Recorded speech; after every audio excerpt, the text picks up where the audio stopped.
Okay, this video is, can the vegan diet cure 70% of disease and delinquents? Okay, so you're asking yourself, what is this about? I'm reading a very interesting book. Here is the book. It's called Food and Behavior. The author's name is Barbara Stitt. This is her, Barbara Stitt.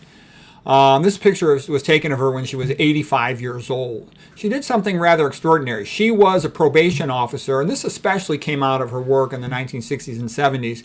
She was a probation officer for over 20 years. She ended up marrying a nutritional biochemist, Paul Stitt.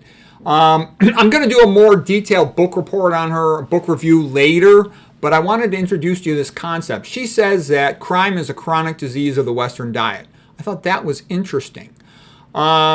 And she also claims that she was a probation officer, and she says that over her career, only 11% of her probation, parolees, whatever you want to call them, only 11% of them got rearrested, which sounds too good to be true. She claims the average recurrence rate for a probationer is to be arrested within 3 years, 70% of them within 3 years. So her rates were far, far better. She says the reason she figured this out was that she herself had severe rebound hypoglycemia, and it led to her having all kinds of behavioral issues and psychological issues. And once she figured that out after reading about it, she then questioned all of her probationer clients about their diet, and she found almost all of them were junk food junkies, and very often alcoholics, had nutrient deficiencies, all kinds of problems along those lines. And she set up a referral system where they could go to this nutritional clinic, and she said they had incredibly good results. Okay, and she's got a lot of testimonials to that fact. She was very popular back in her day. She was interviewed on a bunch of TV shows. So what I'm saying is, this wasn't just her opinion in isolation. It was checked out. There's a whole bunch of judges that wrote testimonials supporting what she said. So she felt that crime was primarily due to these nutrient problems, like a teenager. And I've seen teenagers behave this way, where they won't eat anything except junk food. Macaroni and cheese, fast food, cheeseburgers, etc. And then all these candy bars and sweets and soda pop and energy drinks. Okay, to me, though, it's obvious that there's a lot more to bad behavior than just the food, okay? There's also a lack of fathers in the house. When there's a father in the house, mothers give unconditional love, but they tend to spoil children. And kids need that unconditional love, but they also need the objective, harsh reality of a father. A father says, do what you're supposed to do. Do as you're told. The classic example I say, just a typical thing like in my household. I was working a lot, so I didn't always have that much time with the kids, but the kids would want to go to their friend on a Friday night, and I would say, no, you have work that you have to get done, and you can go Saturday afternoon or something. My wife would just take them Friday night, get them out of the house so she doesn't have to deal with them. But I would make them do the work, whatever it might be. They're supposed to make a book report. They're supposed to make a painting. Whatever it is, the work's going to get done first.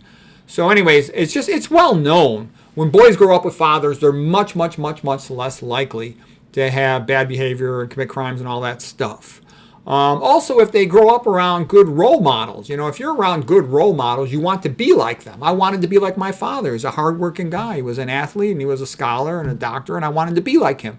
So I patterned myself after being like him. I can remember being a senior in high school, and I hated my physics class, and I wanted to drop the class. And my mother said, "You are a wimp. You are a coward. Your father grew up in a house with a dirt floor, and he worked so hard, and you can't even handle one class. I'm ashamed of you." And I'm like, "Okay, Mom, I'll keep going with this class." All right. So, anyways, those role models are very helpful. You see guys doing good things, because also kids tend to behave like their friends do. So if they're around friends that are into bad behavior, the kid's probably going to get into bad behavior. They care more in those early teenage years about what their friends do than they do about what their parents do. And also religion. If they're in a religious community, it makes a giant difference. I had the experience of going to both a public school and a Catholic school, and I saw there was an unbelievable difference. At the public school, tons and tons of bad behavior. Kids on drugs, kids getting pregnant, kids fighting, all kinds of bad behavior. At the Catholic school, there were 0 fights. No one was on drugs. No one had sex. I mean, I knew all the kids because I played a bunch of sports. Yeah, it was a lot better. The adults were in charge at the Catholic school. The kids were sort of in charge at the public school. In the hallways, it was sort of a free-for-all versus, public schools basically are a joke. Okay, lousy schools, they don't teach religion, they don't teach behavior, they don't teach a whole lot of anything. They just waste the children's time. Lousy tap water. There's also a lot of toxic stuff in tap water related to, diet and stuff. So anyways, I just wanted to plant this idea of an incredible improvement in kids' behavior. That was checked out pretty well, given how famous this lady was. So leave that as food for thought. It can make a big difference in children's life. And just like I was talking about yesterday, it looks like schizophrenia quite often is a dietary disease. It might not always be. It can be multifactorial causation, just like Parkinson's disease. You can get there for several different reasons, but it quite often is the case with schizophrenia that it's a dietary disease. And it might often be that quite often bad behavior is related to diet. A person who's eating a lousy diet and more caffeine, they're more impulsive.